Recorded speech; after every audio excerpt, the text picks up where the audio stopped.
Yep, back, man. Just talking about Stephen A. Smith just now in the LeBron situation.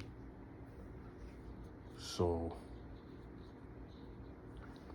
like I said, man, I didn't like Stephen A.'s response, man. I didn't like when he got on First Take and he was so somber and humbled, and he didn't really want to talk. Like, and that's not the fiery Stephen A. I usually remember. He just got his deal, So now you got that FU money. He just got his deal. He's you know what I mean? Like, and you let this guy run down on you. You supposed to win nuclear on him, man. And said, you know what, the gloves is off. I'm going ham on you, man. You did it. You know what? Like you did Kwame Brown. And like I said, the difference of Kwame Brown is now Kwame Brown has a voice and he has a following. And people didn't like what you did to him because it was contradictory. Kwame Brown was a 19-year-old kid coming into to the league. You didn't have no remorse and pity for him, but you have it for LeBron's son. That is, you know what I'm saying? What about the other young players that you guys have destroyed, like Anthony Bennett, all these guys that may not have panned out the way y'all hoped as #1 picks or things like that. And then I don't want to hear this thing about Bronny being a pick, number 55 pick, because he got more publicity than the #1. We don't even know who the #1 pick is. We don't know who these guys are, but we know who Bronny is. So he got #1 pick coverage.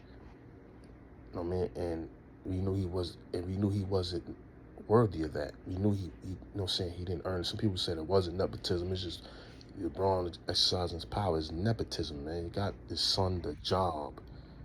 You know what I'm saying? Like he got him a position and a guaranteed contract, man. And just because he was the son of LeBron James.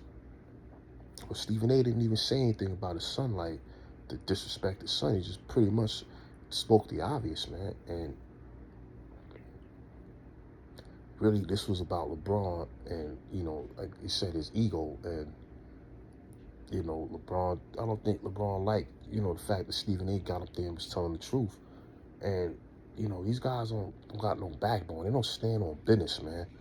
Like, yo, fam, you just, I'm saying? Like, yo, we talking sports, man.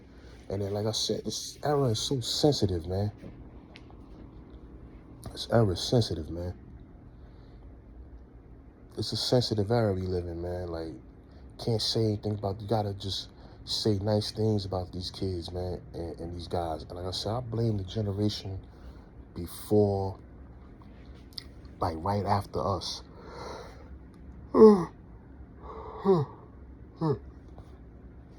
Sorry, man. Generation that came after us, man, like those guys that were born in like the 90s, mid 90s, late 80s, born in that crack epidemic in that era, man. Like that era, it bred a lot of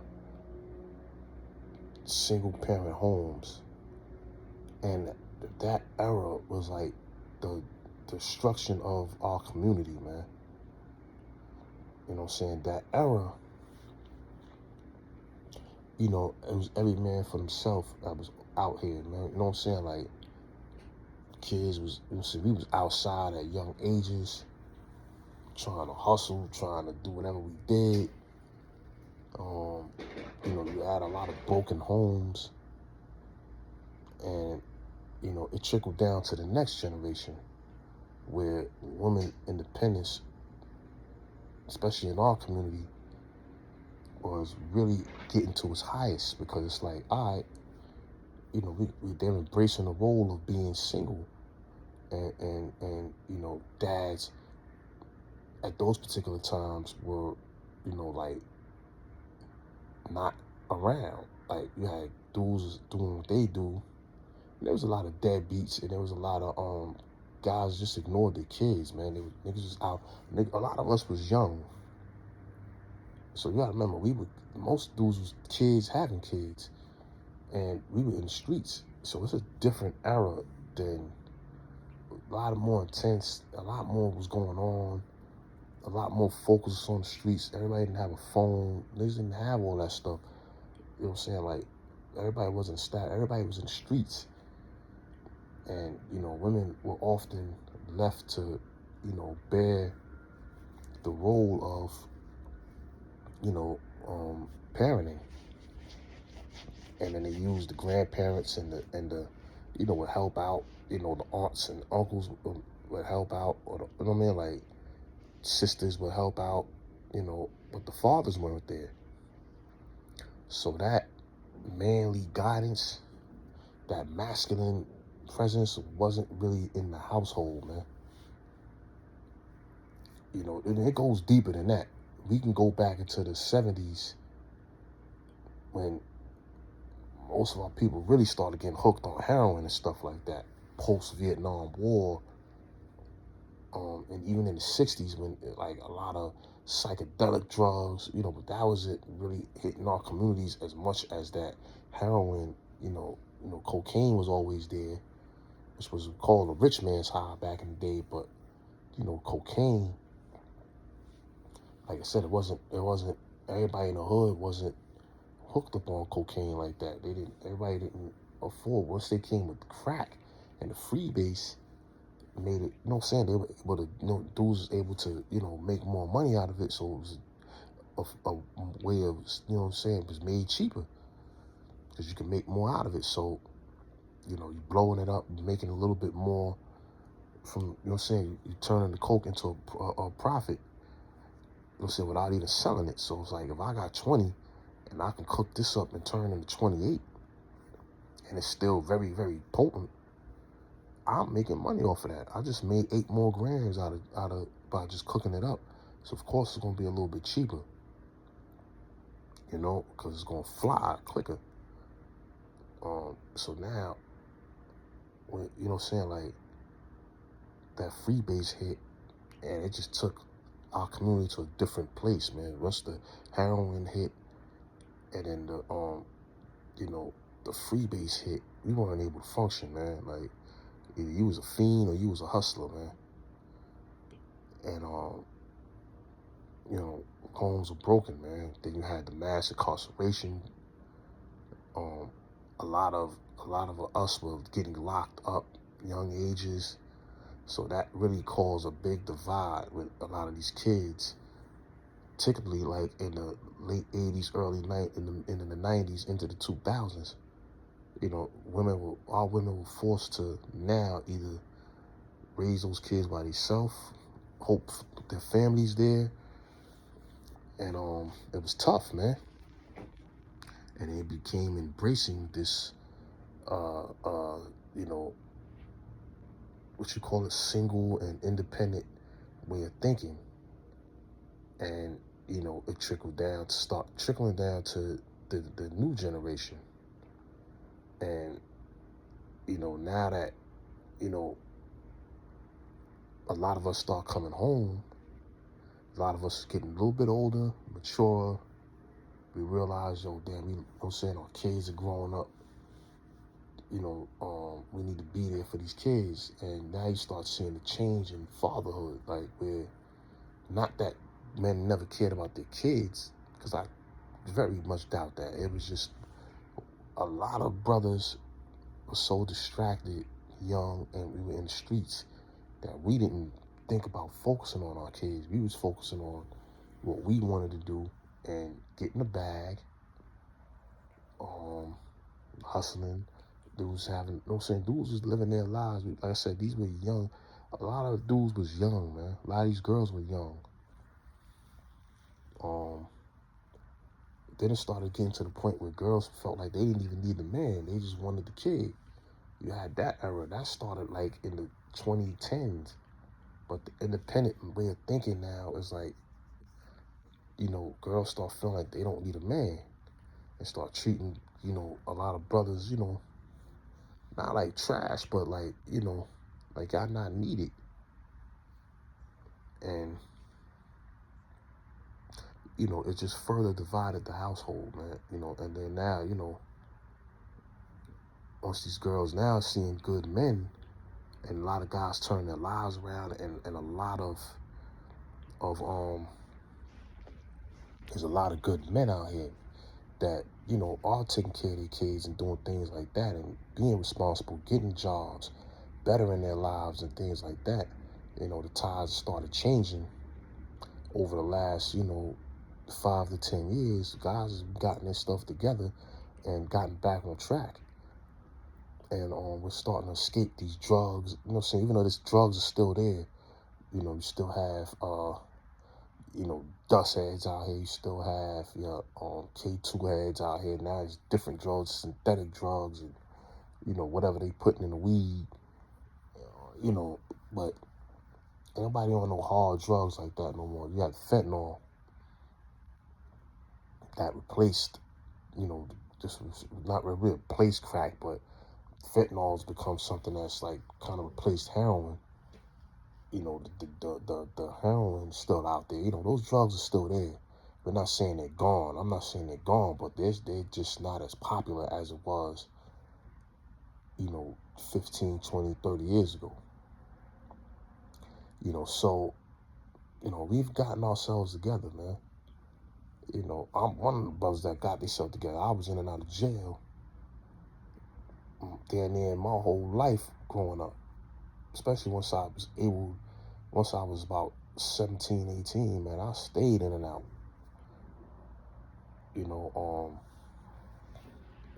So but I didn't have kids. I had kids late. Now probably was why I had kids late, because I was never in the street to really establish myself. But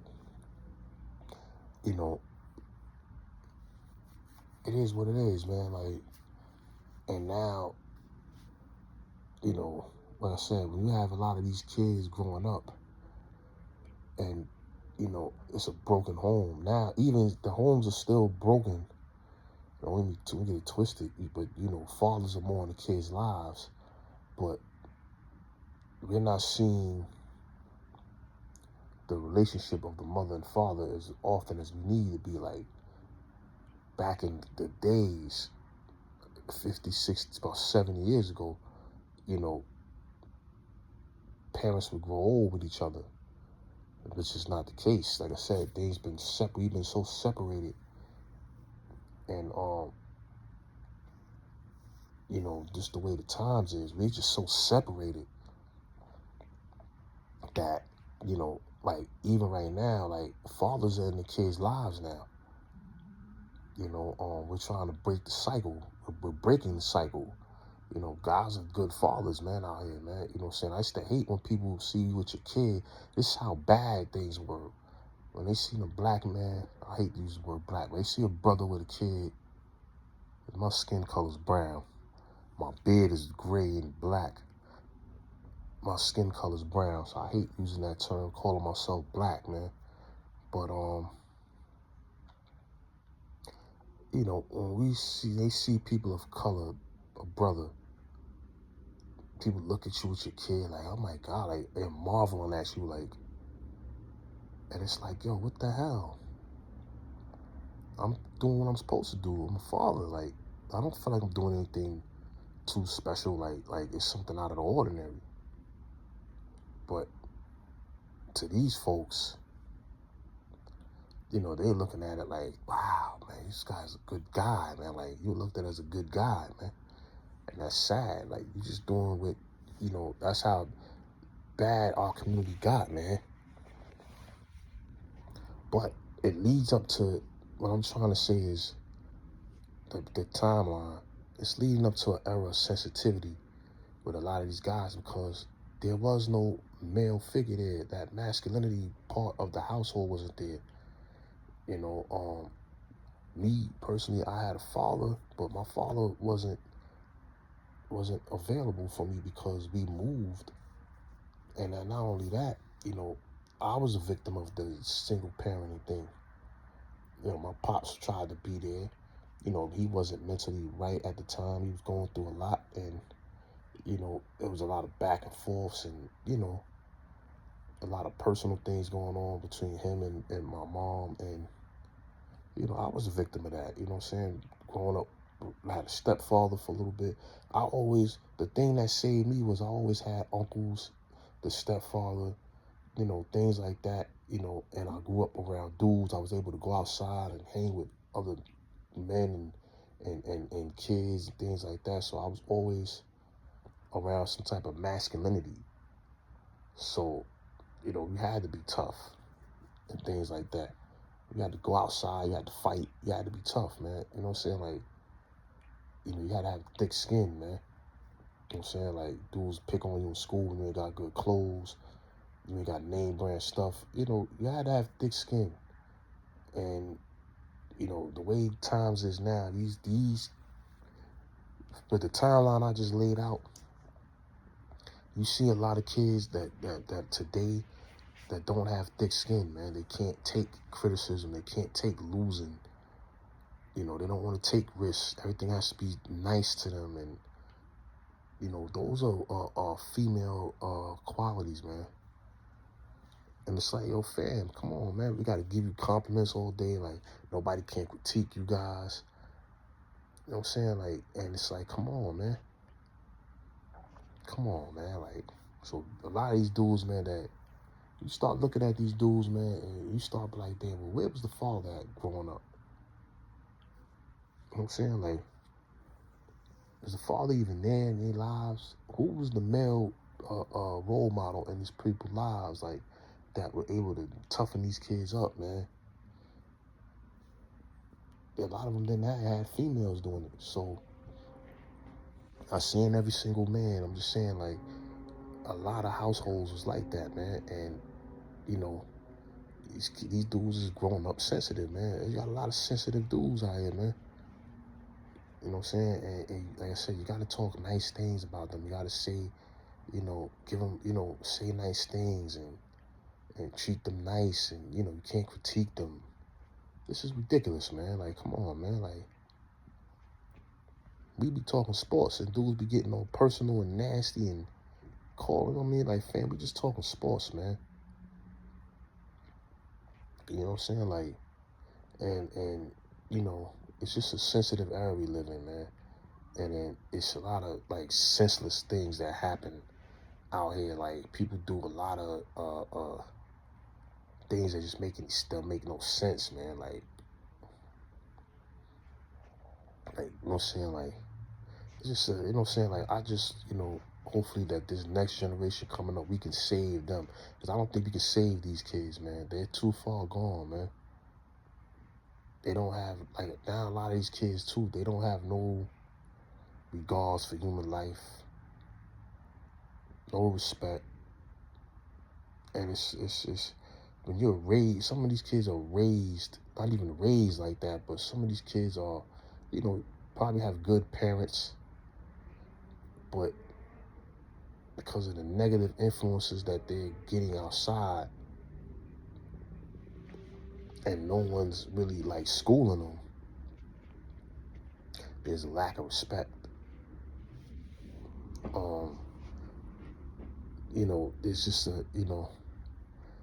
There's just there's a lack of compassion out here, understanding. And it's really sad, man. Like I said, what are we gonna do out here, man? This generation might be finished, man. You know what I'm saying? They're not trying to do well. Like, you're gonna go to jail doing half of the things you're doing out here in the streets. You're gonna either end up in a coffin or you're gonna go to jail, man. Why is it worth, what is there to prove that much that you have to do dumb things out here? And then you're doing it to your own people. And then, like, why are guys so sensitive when you question anything that they're doing? You only just supposed to just, every time you say, you're a hater, man, you're a hater, you're a hater, you're a hater, you're a hater, you're just hating. LeBron's not the GOAT. Oh, you're a hater, you're a hater. You're just an old head, you're Michael Jordan. like I'm not even a Jordan fan. I just understand. I'm just using logic and reason, and I understand like from a skill set standpoint, a mental standpoint, this guy don't measure up, man. You know what I'm saying? The accomplishments and achievements that Mike did, it just don't add up for him to Mike. We know that. And it's like when you logically break it down to somebody that is willing to listen, they understand, like, damn, you know what? You got some valid points, man. You know what? You're right. Because I've done it before with a few kids out here, man. I had to really sit them down and really, like, you know, break it down to them, like, fam, you didn't watch the games. And I'm like, you know what? 20 years from now, 10 years from now, we're going to be saying the same thing about LeBron. When somebody try to say someone is better than LeBron, and we know it's clearly not. Because they're trying to prop up these guys. Because, see, the media needs that talking point. They need something to talk about. And like I said before, they'll feed us. These guys are smart. That's how they stay relevant. And that's how they keep the league relevant, by bringing up these GOAT debates and these conversations. That's how they keep you engaged, man. And then some of them say dumb things and things like that because they know that YouTubers are going to feed off of that. And they know that, you know, people listen to YouTubers just as much, even more than they listen to them. So now what they do is they'll say things to get the reaction so that to get people to tune in to see what other stupid things they're going to say tomorrow, because people stop tuning in. But anyway, I don't want to get too far off. But these are just my opinions. I just feel like, you know, this era is it's sensitive, man. It's just really sensitive, man. Like, they can't take criticism, man. And, you know, I attribute a lot of that to, you know, a lack of masculinity being raised, man. You know what I'm saying? Like, I don't think a lot of these kids really was out in the street. Even some of the kids out in the streets, you know, they're out in the streets, they're a little bit more tougher. But it's more of an ego thing now. I got something to prove. You old heads, I think the 90s and the 2000s was rough, nigga. We rough, and they're like, it's more of an ego and pride thing now. It's like, they don't think. They just do dumb shit off impulse. But a lot of, like, when I'm talking about the people that be on social media, the NBA players, like, a lot of, just our youth period, man, like, they are very sensitive, man, when you say anything about them. And it's like, damn, fam, like, I'm not trying to destroy your life, man. Like, we just talking sports, or we just talking about, man, like, just a specific topic or something like that. Boxing, like, boxers too, they're very sensitive, man. And it's just, we just talking about the sport of boxing, and what we like and don't like, or whatever. As fans, we should have a right to do that. But these guys, I want you to just say everything nice about them, man. And we should be appreciative that they're even out there and showcasing their talent for you, fam. We're paying to see you fight. You know what I'm saying? If I gotta watch the fight on pay-per-view, I'm paying to see this. It's not a privilege. You're not out there for free for me. You out there to get paid. And I'm paying to see a product. If I go in a store, I'm not gonna get a free shirt. I'm going to pay for the shirt. I shouldn't be privileged to walk into a store that I'm going to pay for something to buy. No. If you can't afford it, don't go in the store. You know what I'm saying? But these guys act like we owe them something. Like, fam, we don't owe you anything. We're paying for the product, man. We're paying to watch you play basketball. You know what I'm saying? We supporting your career. We're helping you make money. You don't make money if you don't have an audience. So, like, I don't understand where that's not getting through these guys' heads. There's no audience, there's no money. You know what I'm saying? You'll be on the blacktop with us playing ball, or, you know what I'm saying, just boxing outside in the streets in the backyard. You know what I mean? Like, but it's a very sensitive era we live in, man. Hopefully, we toughen up a little bit, man. Like, have some thicker skin out here, man. Like, because it's not like, and you don't even be insulting them. It's not like you talking about they snapping on them or anything like that. You would just be like, you know what? I didn't like his performance. Oh, you're a hater. You're a hater. Hey, come on, man. I disagree with you. You know, I think that, oh, you're an idiot. You're stupid. Fam, what's all that about? You know what I'm saying? Like, fam, what's wrong with y'all niggas, man? Where's the disrespect come from just because I say, you know, I think that, like, for instance, I may say, hey, man, they say, well, Luka Doncic and LeBron James are the best duo in the league. Nah, I disagree with that. I think that we need more time. I like Jason Tatum and Jaylen Brown. They're champions, you know what I'm saying? Like, they've proven themselves. We haven't seen LeBron and Luka really get through the playoffs and prove themselves. You'll have a couple people like, hey, you know, you're right. You have somebody, you're an idiot. They're 9-3 since they've been together, and you know, they're doing this and that, and you know, look at LeBron's numbers, and you're stupid, and you're just a hater. What's all of that for? This the era we live in, man. Instead of you sticking to the topic and saying, well, you know what, I disagree with you. I think they are the best tandem in the league because they're playing together, you know, making the game easier for LeBron. And, you know, yeah, we're going to see how they play in the playoffs. But, you know, I think they're the best duo in the league when both of them are healthy and at their best, man. They're two of the probably top 5 great players in the league right now. All right, we can go back and forth with that. No problem. Let's debate. Let's have this discussion. But when you start talking crazy, like, you stupid, you don't know, like, fam, all of that is unnecessary, man. You know what I'm saying? Like, yeah, it's cool to have a little sarcasm in the conversations, but we don't need to disrespect each other, man. It's not that deep, man. You're a hater, you're a hater, you're a hater. Just gotta stop, man. The sensitivity's gotta stop, man. We're not gonna grow. You know what I'm saying? Like, people want to say we need to stick together. No, we can't stick together until we fix ourselves. Allah said he will not change condition of a people unless they're changing themselves first, man. And we have to be responsible for our own household, man. And our own household starts here. And once you can get control of here, you'll better yourself, man.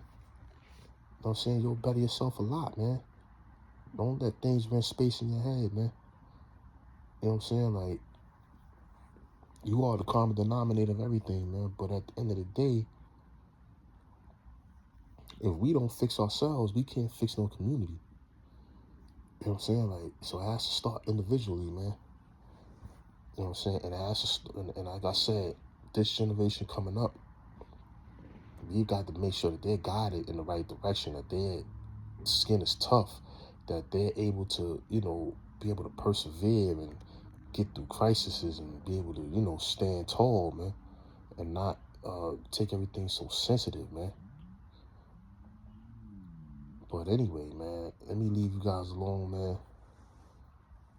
I'm pretty sure I'll come back on another topic, man. But anyway, I'm out, man. You know, Many Face Publishing, man. Like I said, sorry for the background.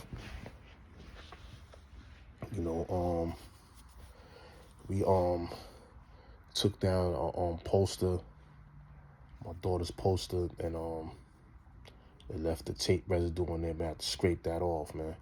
But anyway, I'm out, man. Many Face Publishing, man. Still tired, man. Anyway, have a good night. God bless. Have a good night. Get the out of here. Peace.